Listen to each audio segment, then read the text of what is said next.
কেমন আছেন আপনারা? ভালো আছেন, ভালো থাকেন। চলেন ছাদ বাগানের গাড়ির সাথে পরিচয় করিয়ে দেই।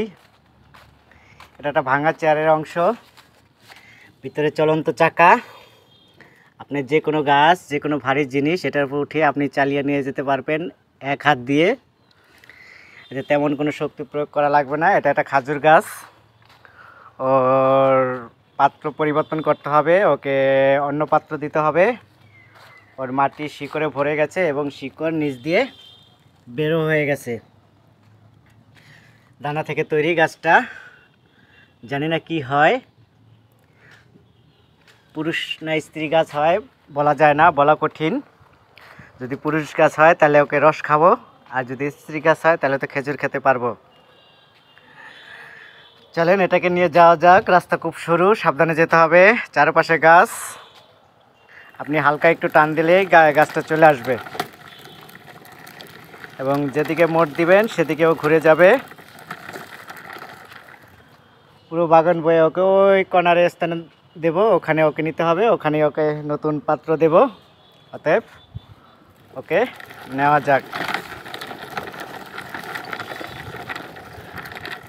আপনারা যে কেউ চাইলে চলন্ত চেয়ার দিয়ে আপনি একটা গাড়ি তৈরি করে ফেলতে পারেন খুব সহজে, যা যে কোনো ভারী জিনিসকে বহন করতে খুব সক্ষম। কোন দিক দিয়ে যাব? এদিক দিয়েই যাই, চলেন।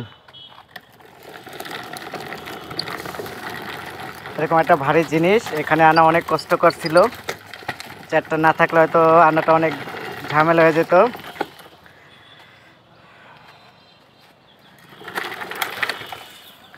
আরেকটা জিনিস দেখেন, এটা কাঠে বেঁধে এটা ঝুলিয়ে রাখবো, নিচ দিয়ে পাত্র পরিবর্তন করে দেবো, ব্যাস এনাফ। কারো সাহায্যও লাগবে না, একাই যথেষ্ট।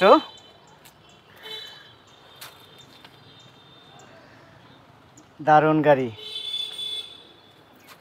আপনারা দেখছেন আনার গাছ পাতা পুতা সব ঝরে গেছে এবং নতুন কিছু পাতা শুরু হয়েছে। ওকে প্রুনিং করতে হবে এবং শীতের ফলনের জন্য ওকে ছাঁটাই মাটাই করে দেব, তাহলে আবার নতুন করে ফল হবে। এটাও কিন্তু দারুণ ফল, ভিতরে দেখা যায় ছোট, শেষের ফলগুলো খুব ছোট, কিন্তু দেখা যায় বিশ্রী, কিন্তু খেতে চমৎকার এবং ফলের স্বাদও অনেক ভালো। তো আপনারা চাইলে সুন্দরভাবে এভাবে ছাদ বাগানে গাড়ি তৈরি করতে পারেন, আর তৈরি করে নেন, খুব ভালো হবে। খেজুর গাছের বয়স প্রায় 1 থেকে 1.5 বছর হবে, 1.5 বছরই হবে সম্ভবত। এক ছোটো ভাই গিফট, ও 1 বছর আগে দিয়েছিল। অনেক ছোট ছিল তখন ছোট পাত্র ছিল, বালতির মধ্যে ছিল, 5 লিটার বোতলে ছিল। তারপরে এই ছোট একটা জিও ব্যাগের উচ্চতা বেশি না। জিও ব্যাগের উচ্চতা আপনার কত ইঞ্চি হবে? 1 ফিট হবে না, 1 ফিটের কম আছে। শিকড় দেখছেন, শিকড়গুলো কি হচ্ছে, এই যে দেখেন, ওয়াও। এগুলো ছুলে দেওয়া লাগে, যেগুলো একেবারে নষ্ট, এগুলো ফেলে দেওয়া দরকার।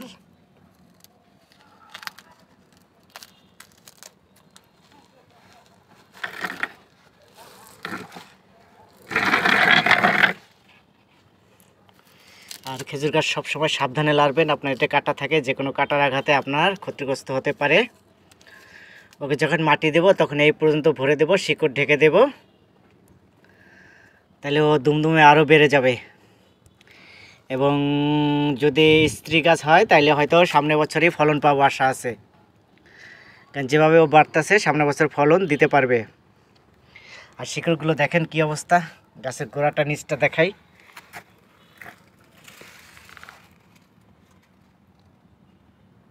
নিচ দিয়ে অনেক শিকড় বের হয়ে গেছে। অতএব ওকে পাত্র পরিবর্তন করা এখনই দরকার, তার মানে শিকড়ে ভরে গেছে। ওকে পরিবর্তন করে দেব পাত্র, ওর জন্য পাত্র বাছাইকৃত আছে। এবং চলেন পাত্রটা দেখি এবং পাত্রে কয়টা ফুটা করবেন সেটাও দেখি। আর খাজুর গাছ সম্পর্কে একটু কথা বলি, যে আপনার ওকে ম্যাক্সিমাম সময় শুকনো রাখতে হয়। অতিরিক্ত ভিজার কারণে ওর স্বাস্থ্য গ্রোথ সব নষ্ট হয়। এর একটা পাত্র দেব 40 লিটারের। এখানে দুটো ফুটো হবে দুই সাইড দিয়ে, যাতে ওর পানি নিষ্কাশন খুব সহজ হয়।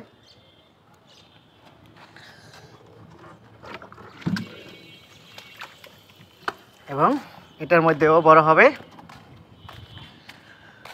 কমলা দেখছেন, 3টা কমলা ঝুলে আছে ছোট্ট একটা গাছে।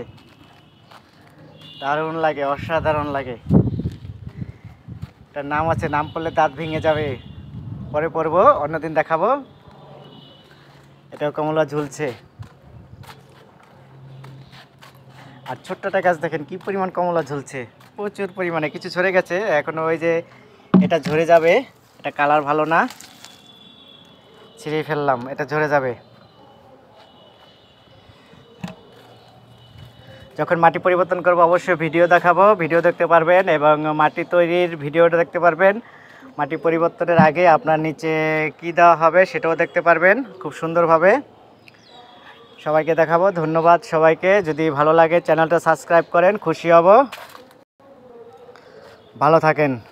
খোদা হাফেজ।